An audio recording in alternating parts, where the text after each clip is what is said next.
Today I'm going to share a drill with you that my BJJ teacher shared with me many years ago when I was a white belt. And it's a drill that I use still today with my students when they first start training on the ground. It's called the 6 positions of side control. It's really 5 side control positions and then the north-south. Today we're going to go through each position, how to maintain positional control, and transition to the next position of side control.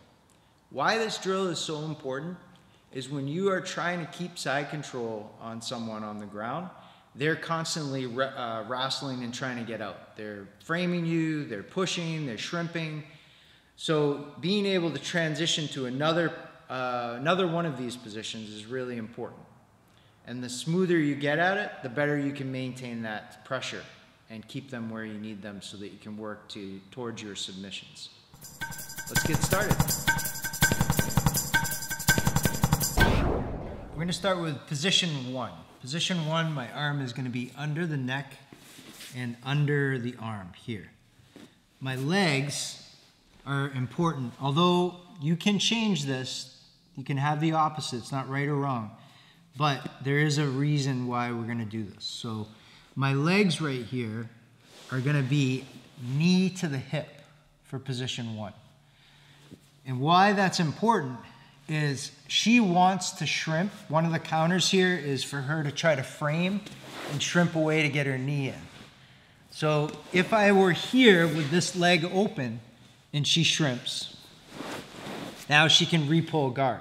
If my knee is close to the hip here, then when she tries to shrimp, I can leave that knee tight and follow her. So I'm maintaining positional control here, under the neck and under the shoulder, and my knee is tight.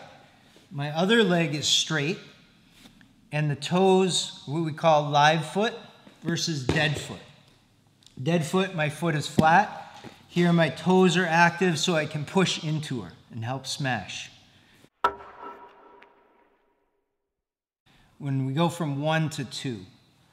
So I come forward, swivel my leg under, towards the head.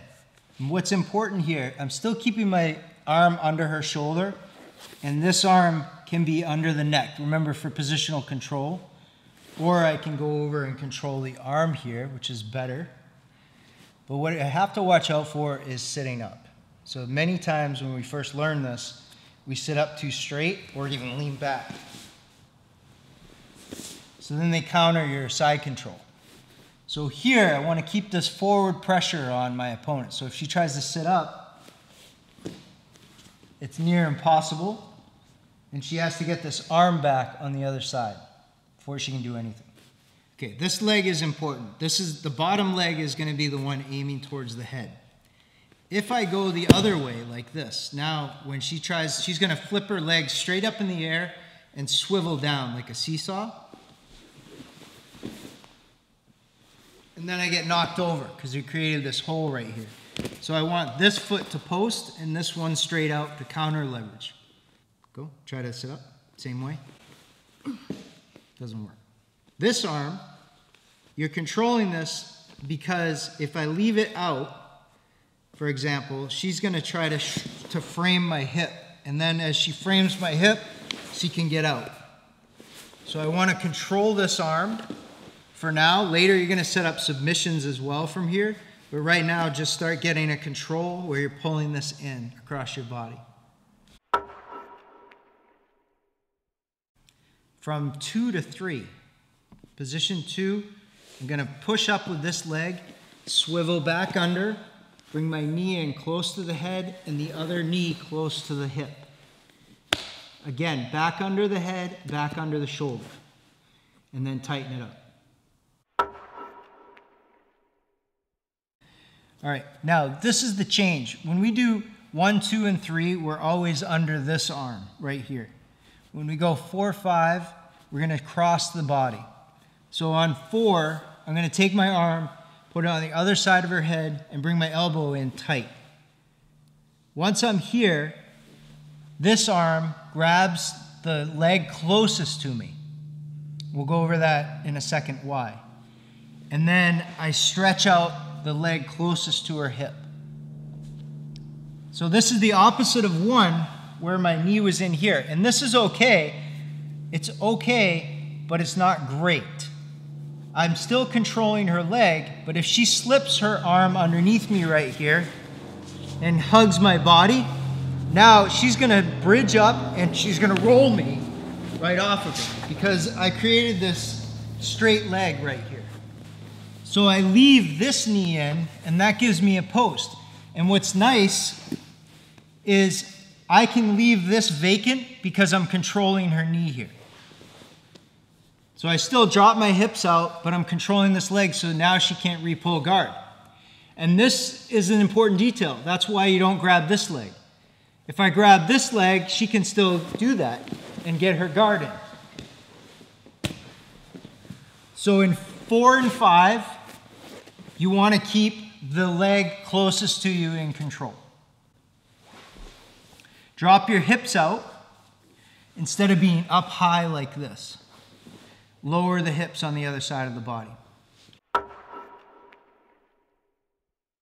So when we go from 4 to 5, I'm going to swivel like I did from 1 to 2, except I'm going the opposite direction. So I sit through facing her feet. I still want to control the leg in this one, and I want my posture to be forward towards her legs. There's 2 reasons for that. One, I don't have really long arms, so I can't reach her leg if I sit up. But more importantly, she's going to bridge and push into this. So if I'm sitting up, then I get knocked over and now I'm fighting out of a bad position instead of holding a good position. Now, this isn't really a side control position, but it's important to include it because it gives us a chance to work on this transition. So I'm going to go from here to position, what we call position 6, which is north-south. So I put my pressure down on the chest cavity. And then I walk around on my feet to here. I'm in this position and controlling the leg. And I use this foot to prop my hip up a little bit. And pressure down on the chest. Moving around to north-south.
There you have the 6 positions of side control. You can take that drill, once you get it down, and you can do them in sequence, start randomizing it. Have the person underneath you call out a random number 1 through 6. If you're having trouble with that, start with 1 through 3, and then 4, 5, 6 by themselves, and then combine all of them together. And you'll see that you'll be able to start moving smoothly between one and the other. If you have questions or comments, leave them down below. Happy to answer them. If you like our videos, hit that subscribe button and get hooked.